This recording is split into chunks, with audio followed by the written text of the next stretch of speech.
ഒരു മാലാഖയെ പോലെ സിനിമയിലേക്ക് വന്ന് അതുപോലെ ജീവിച്ച് വളരെ ചെറിയ പ്രായത്തിൽ മരണപ്പെട്ട നടിയാണ് മോനിഷ.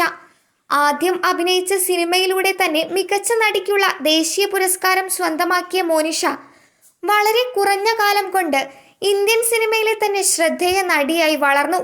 21-ാം വയസ്സിൽ അപ്രതീക്ഷിതമായി ഉണ്ടായ വാഹനാപകടമാണ് മോനിഷയുടെ ജീവൻ നഷ്ടപ്പെടുത്തിയത്.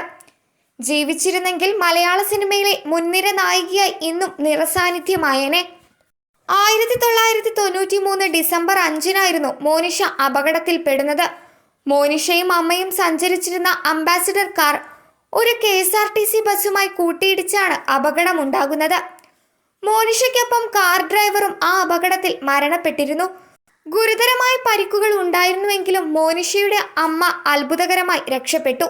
ഇന്ന് നടിയുടെ ഓർമ്മ ദിനത്തിൽ മോനിഷയെക്കുറിച്ചുള്ള രസകരമായ കഥകളാണ് സോഷ്യൽ മീഡിയയിലൂടെ പ്രചരിക്കുന്നത്. വിവാഹം കഴിക്കാനൊക്കെ ഏറെ താല്പര്യമുണ്ടായിരുന്ന ആളാണ് മോനിഷ എന്നാണ് അമ്മ ശ്രീദേവി ഉണ്ണി മുമ്പ് പറഞ്ഞിരുന്നത്. വിവാഹത്തെക്കുറിച്ചുള്ള അവളുടെ സങ്കല്പങ്ങളും നടി കൂടിയായ ശ്രീദേവി പറഞ്ഞു.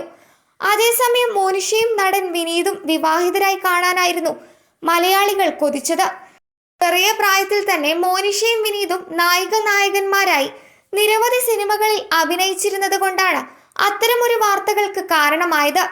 എന്നാൽ ജീവിച്ചിരുന്നെങ്കിൽ മോനിഷ വിനീതിനെ തന്നെ വിവാഹം കഴിക്കുമായിരുന്നുവെന്നാണ് സംവിധായകൻ ആലപ്പി അഷ്റഫ് വെളിപ്പെടുത്തിയത്. ഇരുവരും തമ്മിലുള്ള സ്നേഹവും സൗഹൃദവും നേരിൽ കണ്ടതിനെ പറ്റിയായിരുന്നു അഷ്റഫ് സംസാരിച്ചത്. മോനിഷയുടെ മരണം ഒരു ഡീപ് ഷോക്ക് ആയിരുന്നുവെന്നാണ് ഒരു അഭിമുഖത്തിൽ വിനീത് പറഞ്ഞത്. ആ പ്രായത്തിലൊക്കെ അതുപോലൊരു വേർപാട് താങ്ങാനാകുമായിരുന്നില്ല. അതിന്റെ തലേ ദിവസം വരെ ഞാൻ മോനിഷയുടെ കൂടെ ഉണ്ടായിരുന്നു. കമലദളത്തിന്റെ 100-ാം ദിവസം സെലിബ്രേഷൻ കഴിഞ്ഞ് തിരുവനന്തപുരത്തേക്ക് വരികയായിരുന്നു ഞാൻ. അന്ന് ശ്രീവിദ്യാമ്മയും മോനിഷയുടെ അമ്മയും എല്ലാവരും ഉണ്ടായിരുന്നു. ഞങ്ങളുടെ ഗൾഫ് പ്രോഗ്രാമിനെ കുറിച്ചാണ് മോനിഷ സംസാരിച്ചത്. അന്ന് ഷൂട്ടിംഗ് ഇല്ലാത്തത് കൊണ്ട് മോനിഷയും ഞാനും അമ്മയും കൂടി ചമ്പക്കുളം തച്ചൻ എന്ന സിനിമ കാണാൻ പോയി.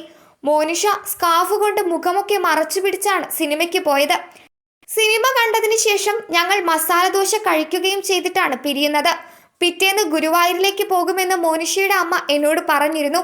എനിക്ക് ഷൂട്ടിംഗ് ഉള്ളത് കൊണ്ട് അന്ന് തന്നെ തലശ്ശേരിയിലേക്ക് പോന്നു. വീട്ടിലെത്തിയപ്പോൾ അമ്മയും അച്ഛനും അടക്കം എല്ലാവരും പുറത്തിറങ്ങി നിൽക്കുകയാണ്. അമ്മയാണ് എൻ്റെ കയ്യിൽ പിടിച്ച് മോനെ നമ്മളെ വിട്ട് മോനിഷ പോയി എന്ന് പറയുന്നത്.